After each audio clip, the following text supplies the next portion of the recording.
Coach, paalis na sana tayo dahil mag-eat muna tayo sana kasi di off natin ngayong linggo.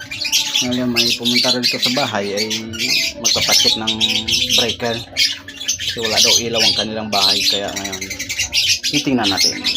Kaya load ay kukunin natin ang ating gamit.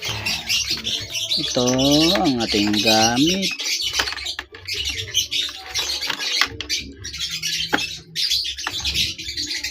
Dami natin gamit, bro. Ito nang loads, ito nang bahay ay check natin ang kanyang kontador, ay stay ang kanyang breaker.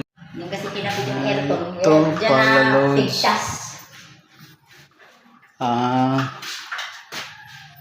May ano ka, upuan? Ay, kukuha ka rin. Ito na nga loads ang problema.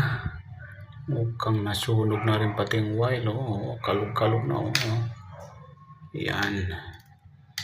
Oh, maluwag na. Ito naman ay okay pa. Ito load ay baka maglolos pa rin to, pero subukan pa rin natin ayusin. Babaklasin na lang muna natin to baka sakali kaya para medyohan. Wait lang loads.